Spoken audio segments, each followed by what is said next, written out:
Bom, hoje eu tô aqui de eleitor do Bolsonaro, não, na verdade eu tô com a camisa do Brasil mesmo, pra gente falar sobre os bancos e entender quais são as perspectivas dele, se agora com os bancos digitais acabou o banco tradicional ou se ainda faz sentido investir nesse tipo de banco. E no vídeo de hoje a gente vai fazer uma visão geral do setor bancário no Brasil e vai falar não só dos grandes bancos como o Itaú, Bradesco, Santander, BTG, como também dos bancos menores, como o Banco Inter, o Banco Pan, entre outros, como o próprio Modal, que acabou de abrir o capital na bolsa. Então, vem com a gente para esse vídeo porque vai ser sensacional. Bom, primeiro vamos falar aqui uma visão geral de alguns bancos da história do Brasil, porque a gente sabe que o cenário atual se resume em 4 grandes bancos, que são Bradesco, Santander, Itaú e Banco do Brasil, que são os 4 que dominam aqui. Mas nem sempre foi assim. No passado, a gente já chegou a ter mais bancos, como o Banco Bamerindos, o Banco de São Paulo, o Banco do Rio de Janeiro, Banerj, Banespa, o nome dos dois, e acabaram sendo comprados por outros bancos ou se dissolvendo ao longo do tempo. Então, a gente tem que entender que o setor bancário brasileiro, ele é muito segmentado, principalmente em grandes empresas, como Bradesco, Itaú, Santander e Banco do Brasil, como a gente já falou.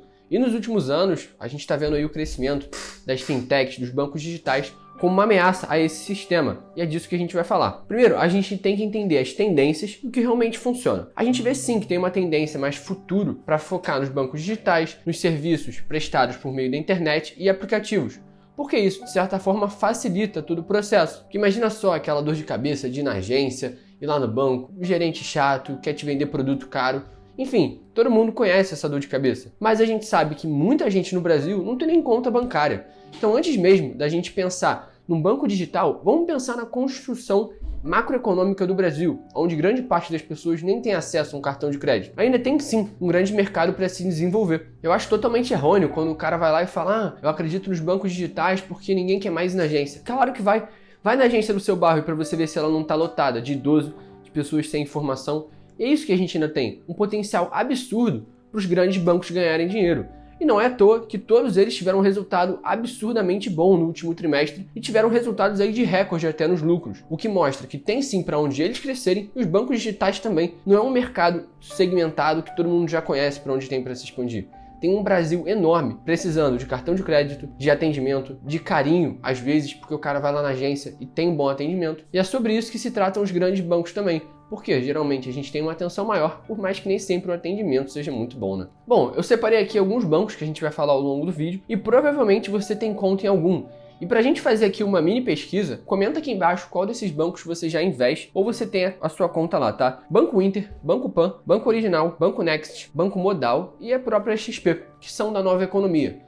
Todas essas empresas, elas têm uma visão mais futurística, mais de integrar o digital e menos físico. Você não vai ver uma agência da XP, uma agência do Banco Inter, porque eles estão focados no digital. E eu não acredito que isso seja uma vantagem muito grande não, porque tem gente que realmente quer ir no banco para ver a agência, ver se realmente aquilo existe, se pode confiar ou não, tá? Eu conheço muitas pessoas idosas, mais de idade, que ainda enxergam a única forma de você colocar seu dinheiro como no banco. Ver a corretora mesmo, até o banco digital, como uma coisa insegura, uma coisa perigosa de se investir ou colocar o seu dinheiro. No passado, a gente teve um tempo de muitos juros altos, o que fez com que os bancos como Itaú, Bradesco, se aproveitassem muito. Porque imagina só uma taxa de juros de 15% ao ano. Era época de festa. Esses caras iam lá cobrando 30%, 40% de financiamento. Isso é um absurdo, vendo os números de hoje. Mas naquela época os juros eram muito altos. Então, eles cresceram numa conjuntura muito favorável, principalmente para o serviço bancário, até porque a bolsa não era muito favorável naquela época. Então a galera investia lá num fundo DI, num tesouro direto mesmo pelo próprio banco, e eles ganhavam muito dinheiro com taxa em cima disso. E é por isso que esses bancos têm uma estrutura financeira forte, que eles cobram muita taxa. E de certa forma, os serviços do futuro estão demolindo um pouco mais disso. E a gente vai falar agora de coisas que podem atrapalhar, ameaças para os bancos tradicionais. E com certeza todos os bancos vão sentir os efeitos disso. O primeiro é o próprio Pix, porque ele é um sistema de pagamentos descentralizado que funciona de acordo com o Banco Central, só dependendo de uma instituição, que é o próprio Banco Central. Então, isso tira aquelas taxas de transferência de dinheiro do banco e às vezes até a necessidade de você usar o cartão. Eu, pelo menos, já aconteceu, de eu ir comprar um produto e vou pagar no Pix mesmo, que é mais rápido, mais simples, e cai na hora. Então, essa praticidade do Pix é uma coisa a se analisar, porque isso pode acabar com uma fonte de receita importante dos bancos, que é a taxa não só do cartão, como também de transferência, porque muitos bancos cobram taxa sim. Quando a gente está falando de nova economia, não são só os bancos pequenos que têm dominado essa área. O Itaú mesmo é dono da XP Investimentos, tem 49% da empresa. Então, de certa forma, eles estão se expondo a essa nova economia. O Bradesco tem o Banco Next, que é um banco digital, e a Ágora, que é uma corretora de valores, ou seja, também estão se expondo a um mercado bancário um pouco mais popular, sem falar do fato de que quem é cliente do Next pode sim sacar o dinheiro no Bradesco. Então eles integraram isso,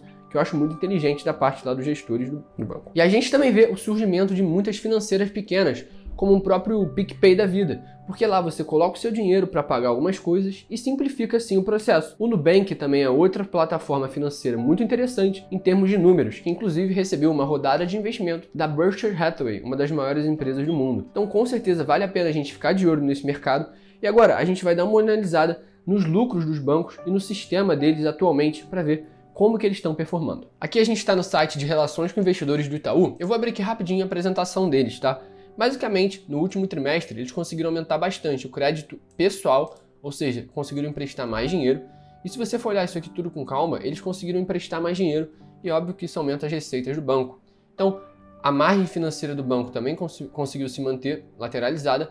Uma coisa muito interessante foi que eles conseguiram aumentar o faturamento quando a gente está falando de financiamento automobilístico, de automóveis, de carro. E cara, a gente está vivendo um momento muito peculiar na história, onde é difícil você conseguir comprar um carro e ter ele recebido na hora. Geralmente tem um prazo lá na concessionária, eles vão demorar, e carro usado você não vai encontrar com tanta oferta assim. A gente está vivendo um momento de escassez. Então, se o banco conseguiu crescer o número de faturamentos, mesmo nessa condição, isso é muito interessante. Então, entendendo essa conjuntura, eu também peguei aqui mais alguns dados, tá? O Crédito Brasil cresceu 4,6% e eles também conseguiram crescer a receita de cartão de crédito, que é muito interessante, tudo bem? E eu peguei aqui também, agora vamos falar do Banco do Brasil. Vou abrir aqui para vocês verem. Como vocês podem ver, eles conseguiram crescer o lucro líquido em 52,2% se a gente comparar o segundo trimestre de 2021 com o segundo trimestre de 2020.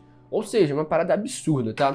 E tem muita gente que fala mal do Banco do Brasil, é estatal, sei lá o quê. Eu tenho em carteira e eu vou explicar mais pra frente o porquê dessa compra, tá? Mas vamos continuar aqui prosseguindo. Banco do Brasil conseguiu crescer principalmente o crédito no agronegócio e é um dos bancos mais consolidados da nossa bolsa, porque eles têm um crédito absurdamente confiável, ao mesmo tempo que são uma estatal. Então o Banco do Brasil, por mais que tenha um crédito bom, agronegócio, empresas grandes e de baixo risco, ainda tem o risco de ser uma estatal. Mas como uma empresa com uma estrutura financeira muito boa, onde grande parte do caixa fica em caixa ou é distribuído em forma de dividendos, eu ainda acredito que tem um potencial ali. Por isso que é a minha maior posição de bancos na carteira. Por outro lado, a gente tem o Itaú, que é o segundo maior banco em termos de ativo na América Latina, que é um banco muito interessante também de se estudar, principalmente pela exposição dele a XP. Aí você pode comprar Itaú pela Itaúsa ou pelo próprio Itaú, Itube 4. Então, fica da sua preferência. Em relação ao Bradesco, como eu já falei, é um banco muito dependente de seguros. Então, como os resultados não foram tão favoráveis assim nesse último trimestre, onde o setor de seguros teve uma queda em termos de receita para o Bradesco, eu acho que o Bradesco fica um pouco para trás, na minha visão, tá? Eu sei que tem muita gente que faz dinheiro com o Bradesco, não tenho nenhum problema nisso, mas eu ainda acho que se for para investir em banco, eu prefiro o próprio Banco do Brasil ou Itaú. Em relação à visão geral de tudo isso, Open Banking,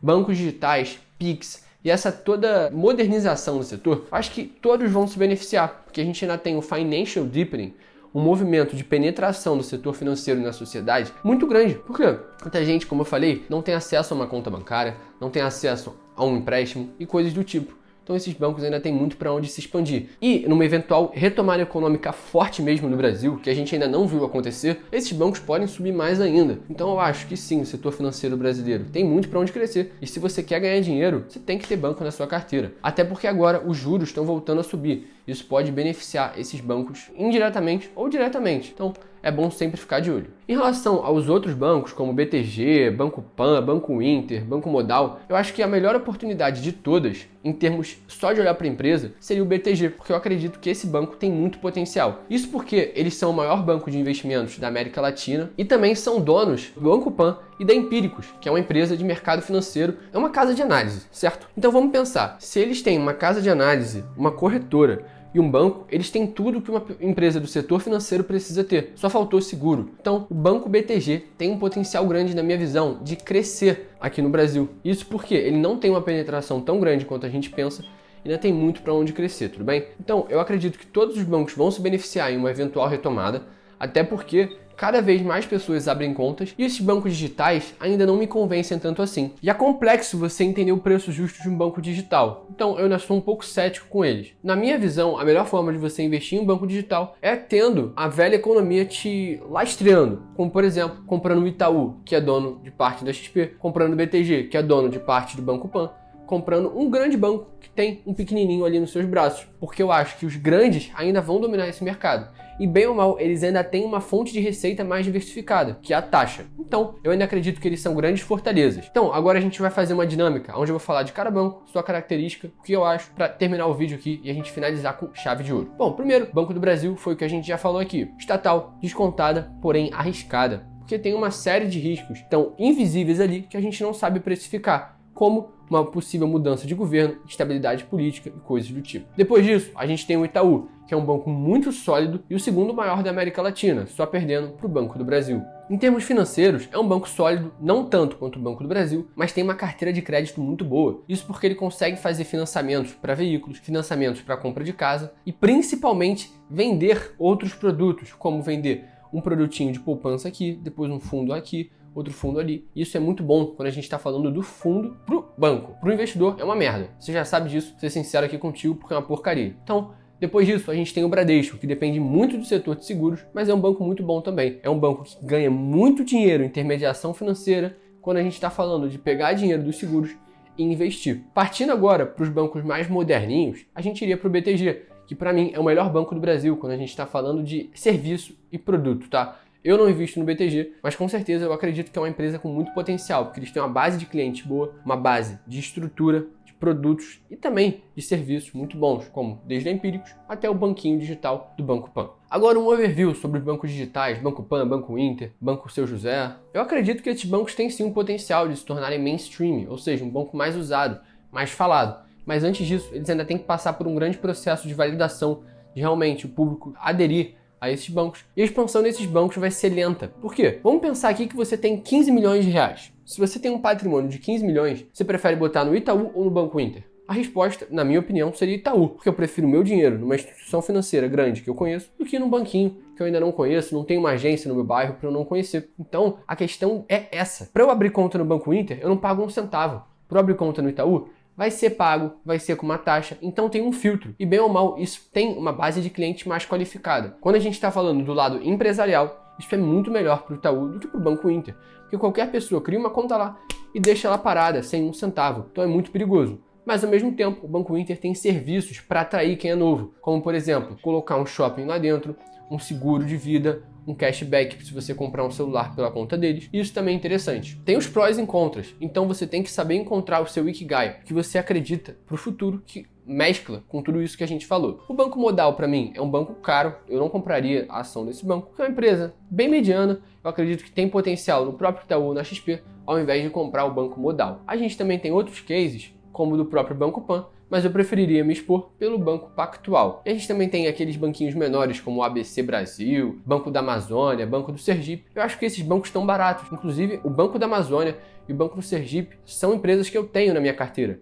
Mas isso aí é um potencial de valorização mais escondido, porque esses bancos ainda são estatais. Então, seria uma eventual privatização, uma mudança na estrutura financeira deles que mudaria isso tudo. Para a gente finalizar aqui, eu quero que você comente qual banco que você tem na sua carteira de investimentos, qual banco que você tem na sua conta, para a gente fazer aqui uma pesquisa, quem acompanha aqui o canal, para saber qual banco você investe, qual banco você tem conta, qual o seu feedback sobre o serviço deles, tá? Quero ouvir todo mundo e deixa sua curtida, não deixe de se inscrever no canal, ativar o sininho, para você receber notificação sempre que a gente postar um vídeo novo, porque isso facilita a entrega, você poder assistir e ter acesso a esse conteúdo em primeira mão.